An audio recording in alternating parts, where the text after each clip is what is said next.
Praise the lord. ప్రభువును రక్షకుడైనటువంటి యేసుక్రీస్తు శ్రేష్టమైన ఘనమైన నామములో మీ అందరికీ వందనాలు. ఈరోజు దేవుని వాగ్దానం. యెహోషువ పాతు ప్రార్థన చేస్తూ ఉన్నారు. యుద్ధము 3 జాతుల ప్రజలు అతని మీదకి యుద్ధానికి వచ్చినప్పుడు అతను మనుషుల సహాయం కోరలేదు, కానీ దేవుని సహాయాన్ని కోరాడు. యోధా అంతటా ఉపవాస ప్రార్థన ప్రకటించి దేవుని యొద్ద విచారణ చేయడానికి ఆయన మనస్సును నిలుపుకున్నాడు. ఆయన ప్రార్థనను మనం కూడా నేర్చుకోవలసిన వారమై ఉన్నాం. దేవుని యొక్క వాక్యముల నుంచి 2వ దినవృత్తాంతముల గ్రంథము 20వ అధ్యాయము 12వ వచనం. మా దేవా, నీవు వారికి తీర్పు తీర్చవా?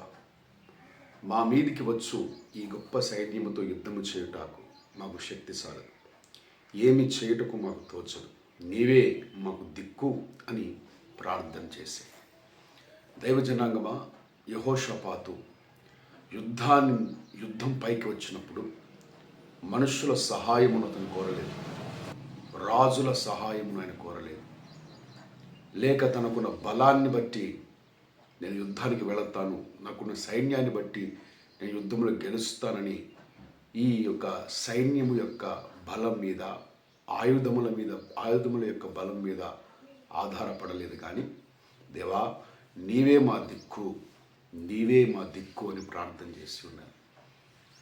ఈ శత్రువులతో పోరాడడానికి మాకు శక్తి సరిపోదు, మా శక్తి చాలదు, నీవే మా దిక్కు అని ప్రార్థన చేశారు. దైవజనాంగమా, ఈ ఉదయకాలం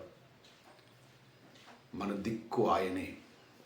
మనకి ఈ లోకములో ఎదురవుతున్నటువంటి శ్రమలను జయించడానికి, నిందలను అవమానాలను సహించడానికి, శోధనలు జయించడానికి మన శక్తి సరిపోదు, మన బలము సరిపోదు, మన జ్ఞానము సరిపోదు.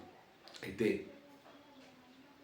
ఈ సందర్భాన్ని బట్టి నీకు చెప్తున్నాను, అన్నిటికీ సమాధానం ఇవ్వగలిగిన దేవుడు, అన్నిటికీ జవాబునివ్వగలిగిన దేవుడు, అన్నిటిని జయించగలిగిన దేవుడు మనం ఆరాధించుతున్నటువంటి యేసు ప్రభువై ఉన్నారు. Praise the Lord. ఆయన మీద నీవు దృష్టి ఉంచి నీవే నా దిక్కు, నీవే నా ఆధారము అని నువ్వు ప్రార్థించగలిగితే తప్పక నీ ప్రార్థన ఆలకించి నీకు జయం ఇవ్వగలిగిన దేవుడై ఉన్నారు. యెహోషాపాతు కూడా తన యుద్ధ సమయంలో, దేవా నీవే నా దిక్కు, నాకు జయించడానికి శక్తి సరిపోదు అని ప్రభువు సన్నిధిలో ప్రార్థించినప్పుడు ప్రభువు అతనికి జయాన్ని ఇచ్చి ఉన్నారు. ఘనమైన జయం. ఏమిటా జయం అంటే, మీరు స్తుతించుతూ వెళ్ళండి. వారు స్తుతించుతూ వెళుతూ ఉన్నప్పుడు, పాటలు పాడుతూ వెళుతూ ఉన్నప్పుడు ప్రభువు చెప్పారు, మీరు కాదు యుద్ధం చేసేది, నేను యుద్ధం చేయబోతున్నాను, మీరు కేవలం స్తుతించండి, కేవలం మీరు ఆరాధించండి అని ప్రభువు చెప్పారు. వాళ్ళు ఆరాధించుకుంటూ యుద్ధ భూమిలోకి వెళుతున్నప్పుడు, వారు వెళ్ళడానికంటే ముందే శత్రువులందరూ కూడా వారు చనిపోయి శవములు అక్కడ ఉన్నాయి. ఆమె నేను అడుగుతున్నాను, ఎలా జరిగింది ఇది? దేవుని యందు వారు ఆధారపడ్డారు, ప్రభువును వారు స్తుతించారు. ప్రభువుని స్తుతించడం ద్వారా జయమును పొందుకున్నారు.